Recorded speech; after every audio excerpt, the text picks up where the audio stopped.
Usually, sa Marikina nagbabantay itong una natin kakausapin. Pero ngayon, nasa Kabayan ko PITX yan siya eh. Oo. Nasa PITX siya ngayon, si Evan Tarinque. At kamustahin natin ang sitwasyon doon. Evan, go ahead.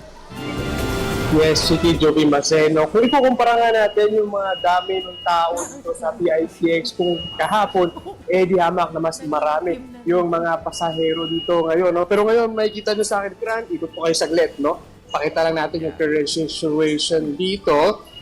So far, sa mga oras na ito, medyo maluwag yung sitwasyon dito sa PITX. Pero kanina, bandang 6, 7 p.m., grabe, makapal yung mga pila ng mga pasahero. Actually, hanggang ngayon, meron pa rin pila yung mga pasahero. Itong pilang to, Chiki Joby Mase, ito yung biyahe papuntang Cavite. No? So makikita natin, paikot na yan. Simula doon sa isang gate, lalagpas yan dito sa may gate 5. No? Ito kasing gate 5 na to, Chiki Joby Mase, before, ito yung pinaka talagang binabantayan natin dahil ito, yung area na to, marami dyan yung mga pasahero na nag-aantay. Pero kanina, habang nag-iikot tayo doon sa iba't ibang mga ticket booth dito sa loob ng terminal, napansin-pansin natin na yung ilang mga ticket booth, hindi pa naman ganoon kahaba yung pila. Sa kabila nga yan, nung in-expect na marami yung pasahero since today hanggang tomorrow. Pero this kasi sa nakuha nating datos, no, kahapon,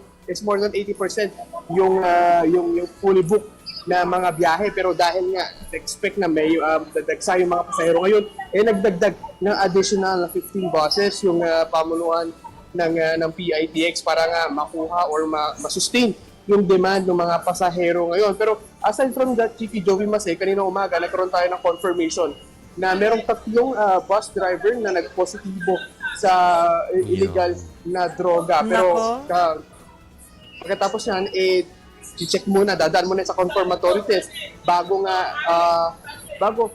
tignan ulit kung nag-false positive ba o positive na ito. Pero so far sa ngayon, hindi mo na sila pinayagan makabiyahe at kinumpiska yung kanilang mga lisensya. Pero as Chiki Joby Maceno, kahapon din, no, doon nga puputok yung balita na merong 8 buses dito sa terminal na biglang nagtaas presyo, no, hanggang kanina actually may mga naririnig pa rin tayong mga pasahero na na-overcharge pa rin.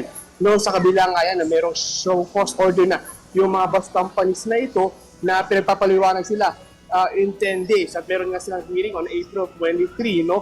Pero so far sa ngayon, no, yung mga pasahero, pare-parehas yung nagkaroon sila ng mga experience na talagang hanggang sa ngayon, nakakatanggap pa rin sila ng overcharging sa kanilang pamasahe. Chiki Joby Maceno. Ibig sabihin ba, Ivan, bukas ay kasi merong mga pasahero talaga o mga mabambiyahe, no, na talagang ngayon nagko-commute na lang imbis na magdala ng kanilang sariling mga kotse dahil mahal na nga yung fuel, no. Ina-expect ba dyan sa PTEX na bukas mas marami compared to last year or the previous years? Alam mo, Chiki, so far sa ngayon, actually, kahit yung mga numbers ngayon, no, mas mataas yan compared sa last year. No? Kung kahapon nga, kumalo na sa 190,000 yung mga pasahero dito. No? Mas mataas yan ng around 20,000 on the same time last year. Sa ngayon nga, nasa 160,000 na yung bilang ng pasahero as of, I believe, sa 8 p.m.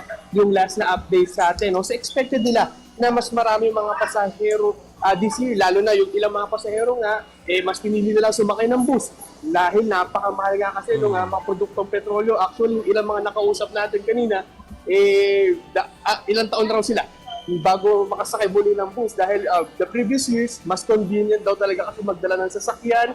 Meron silang free will to go kung saan man yung pupunta nila at may hawak nila yung kanilang oras. Pero sa kabila rin kasi nung taas presyo ng mga produktong petrolyo ngayon, hinay muna, tiis muna raw sa biyahe sa mga bus ngayon. Evan, ilang punto lang. Una, yung sinasabi mo na 3 ba yun, yung drivers na nag-positive sa illegal drugs, hindi sila pinayagang makabiyahe pero nasa na sila ngayon. And paano kapag dun sa confirmation test talagang nakumpirma na positive talaga sila, ano yung susunod na mangyayari? Alam mo, Maceno, pagka-positive nga, pagpasok nga ng positive na result doon sa mga bus drivers na ito, agad kinumpis ka nga yung kanilang mga lisensya at hindi mo na nga sila pinayagan makabiyahe, no? Kasi ganyan yung confirmatory test, no? Para nga masiguro kung talagang negative or positive talaga yung driver, no? Hindi yan kasi basta-basta. Itong confirmatory test, alam mo, kasi medyo tatagal yan nung ilang araw, no? Pero so far sa ngayon, hindi muna sila makakabiyahe. At kung sakali man na mag-positive or negative yung mga drivers na ito, kung mag-positive, discretion ng mga bus companies kung tatanggalan ba sila ng trabaho or papalitan sila. Pero so far sa mga yun, yung mga bus companies na nakuhaan ng positive drivers, ready naman daw at nakapag-supply ng panibagong driver na papalit sa pwesto ng mga driver na ito. Okay. Pangalawang punto yung sinasabi mo kanina na after madiskubre yung 8 bus companies, meron pa ring ilang mga passengers na nagrereklamo na parang naaabuso sila sa taas ng pasahe. Ilang bus companies yung narinig mo na involved dito? Bukod ba yan dun sa 8 na ireklamo at may formal complaint na ba sila?